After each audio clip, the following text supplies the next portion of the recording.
So shifting gears a little bit, we're going to have co-founder of GoGetter, Brendan Kinzie. He knows just how difficult it is to... Did they win? Okay. Oh, they're excited about, yay! Okay. Brendan knows just how difficult it is to recruit employees for skilled labor jobs. With experience working in wineries and bottle companies, he had firsthand knowledge of this problem and set out to fix it. GoGetter was created in an effort to help people, businesses, and organizations involved in the skilled trades. Please welcome Brendan on the stage.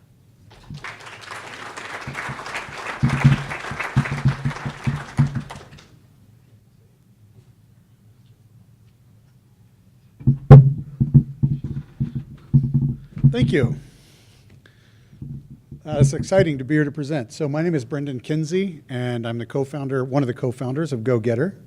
So GoGetter is basically an online platform or marketplace that accomplishes three things. It's geared towards students, high school seniors, community college students, and offers them direct connection to job opportunities in the skilled trades, as well as training programs and businesses that are looking for skills.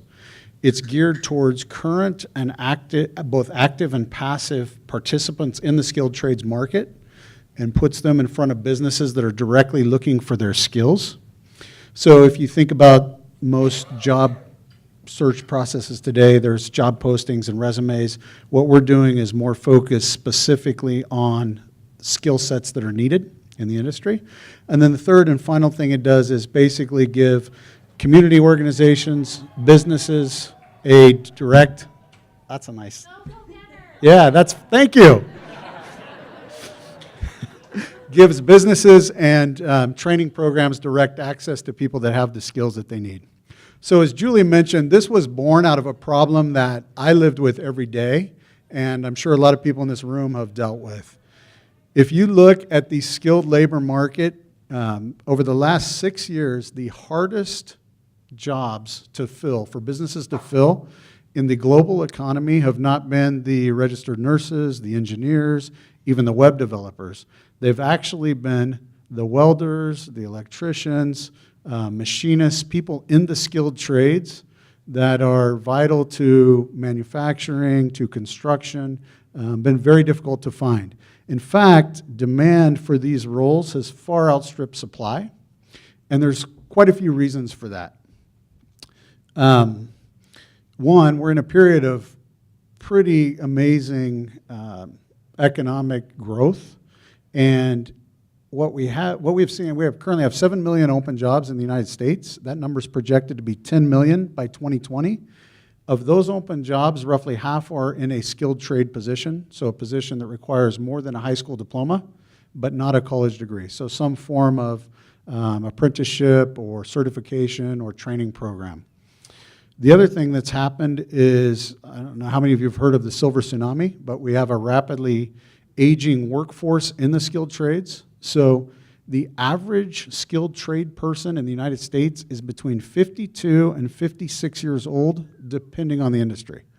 So what's a problem today, what's a serious problem today, is actually going to be a crisis pretty quickly, and a lot of businesses are feeling this each and every day. The other issue is that students aren't going into the skilled trades, so there's no pipeline. And the primary reason for this is from both a state and federal funding level. In the education system, there's been one path to success, and that's been through college. And yet 40 to 45% of all the high school graduates in the United States don't go on to college. And so you have this huge gap of students that frankly has no idea what career opportunities are even available to them. And they tend to fall into either retail or jobs because a friend has a job there, they join temp agencies. Meanwhile, you have businesses that can't find people for very good paying jobs. And I'll just give you an example. So I've spent my entire career in the wine and spirits industry, and one of the companies, I'm a general manager for a company that prints high-end wine and spirits labels, so packaging. We cannot find people to operate our equipment, and our facility looks like a clean room. The floors are painted white, the equipment's modern technology, highly advanced.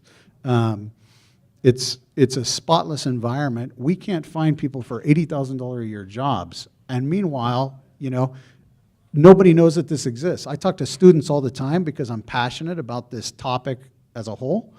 And you mention the word, we print labels, and they immediately think of an old man, it's always an old man, in a basement on a dirty press churning out newspapers, right? And that's a dead industry, and nobody's interested in going into it. So there's a whole marketing issue in the skilled trades as well. It's not sexy. So all those things need to be addressed.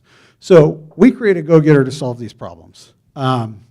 We're very excited about it. We have a beta product, but we're building a platform that essentially links students to career opportunities, directly into training programs, and directly connects them with businesses. For businesses, it's a chance to also not only to reach potential candidates, but to market your business. So within manufacturing, construction, so many of the skilled trades, people don't even have a perception of what these companies look like, what the jobs look like. So there's sections on the business, the people in the business, there's photos, there's videos, both on industries and business. So it's a completely different approach to this.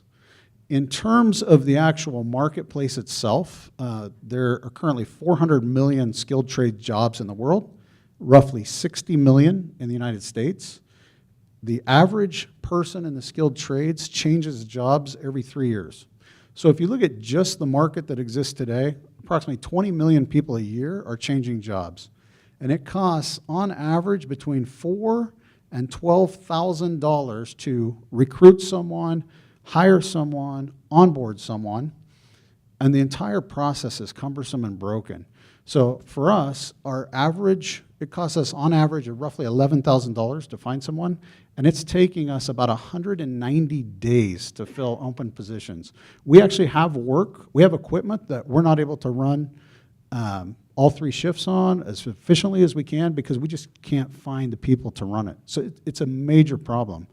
And if you look at the actual job search process, so when you think about the competitors that we're up against, the entire job search process for the skilled trades is a mess. It's largely segmented. It's a very antiquated process. So some of our competition would be your standard job boards, which is what most people use to look for people in the skilled trades. So your Indeeds, your ZipRecruiters, your career builders. A company is posting a job description. Employees or candidates are posting resumes. Many times they can't even effectively write resumes. And it's a nameless, faceless, impersonal, transactional system. You also have, to some extent, you're starting to see some more recruiters in the space, although recruiters typically don't focus on the skilled trades because it's not a sexy industry. And frankly, the money's not there like it is for the professional trades or professional positions. The biggest, probably the biggest sort of sideline competitor, honestly, to what we're doing is really friends and family. Over 60% of all the people in the skilled trades get their jobs word of mouth through friends and family. So what we're doing is trying to build a platform that's very personable. It's very easy to navigate. It's very open. Someone will go on, they create a profile, they list their skill sets. They're connected to businesses that are looking for those skill sets. And we're trying to do it in a way that feels like you're talking to your friends and family about businesses, about job opportunities. So it's been very exciting. We've launched, as I mentioned, a beta product. It's very much in the introductory stages. We have a lot of work to do. We're working on version 1.0 right now, and we should have that out around the end of August. So we're really looking for, right now, we're trying to build a marketplace. So we're working with a lot of educators to sign up students. We've had great response from educators in both Oregon and in California. It's a problem that people are excited to see somebody working against or working, to address. So we're working to get users on board, and we're also working to get businesses on board. So If you or anyone that you know has lived this problem and you're interested in, signing up with us or supporting us, let us know. So the team today is made up of Jared Wise, Bend resident. Jared's our CEO, and he's basically got the distinction of being the person who gave Google their very first loan when he was at Silicon Valley Bank, and also the head of counterterrorism in the Middle East for the FBI. So kind of an interesting background to start a tech company. Anyway, and we also have Taylor. Taylor's helping us with all our marketing and our little bit of our rebellious Make This Cool Again brand identity. We have 2 programmers. One just graduated from Carnegie Mellon, and another one from the University of Pittsburgh with a background in artificial intelligence. And we're very excited. We're thankful very much to the Bend community for all the support. We've had a lot of help from everyone here, so thank you.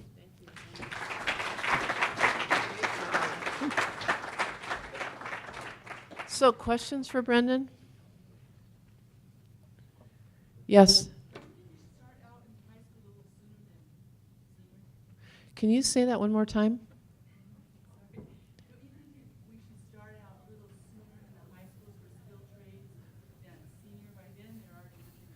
Yeah. Should we start a little sooner than seniors? So that's a great question. Actually, I mentioned we're focused on high school seniors. We're talking to educators in high school as a whole. And I would say a lot of the people that we've had signed up so far would be in the junior to senior range. But they're also ones that know that they're not going on to college. What's interesting is the pressure that they get from career counselors that they have to go to college. And then we've had several high school teachers tell us we need to be starting this in junior high, because a lot of people at that age are pressured to go into college, and they don't yet know that these other opportunities are there. So, in the very back in the middle, and then we'll go to on the right. Yeah. So as far as the trade school education, what sorts of trade schools are you guys trying to funnel them through? Is it more of a COCC or community college style trade school, or is it more of the privately funded school that don't necessarily have a great reputation across the nation at the moment? So what kinds of schools are you funneling people into? Is it the for-profit, which sometimes don't have the best reputation, is what this gentleman is saying, or something like COCC trades? So we're not funneling anyone directly to a specific trade school. So the site is broken up into users, which are primarily students, right? What we're calling career enhancers, which could be educational trade programs, or it could be private programs, and you would see both on there. To the extent that a private program wanted to sign up and say this is an option, you could have different, for example, welding, right? You could have different welding programs, and these are certification programs in your area that these companies are then pulling people out of. So we're not directing people one way or the other. Great, thank you. So we have time for a very quick question. It will have to be answered in haiku. You already asked a question. I'm going to, Todd? Yeah, you talked about those perceptions that it was in the basement with the printing press and asbestos. You didn't say that, but Yeah. Yeah. Is there one message we're talking when you give to the students to help? Like, what are you saying to them? What are you saying to the students so it doesn't sound bad? Yeah, about trades. You have a haiku. Haiku, 15 seconds. Oh, okay. Well, I'm not going to hike it. Go see what a company looks like. I mean that's the reality, right? Until you walk in and you see pictures of what people do every day, or you get some sense of it, you don't know. That's a stereotype you have. So that's why we're showing the businesses the way that we're showing them. Yeah, that's great. Thank you. So, Thank you. thank you. Brenda.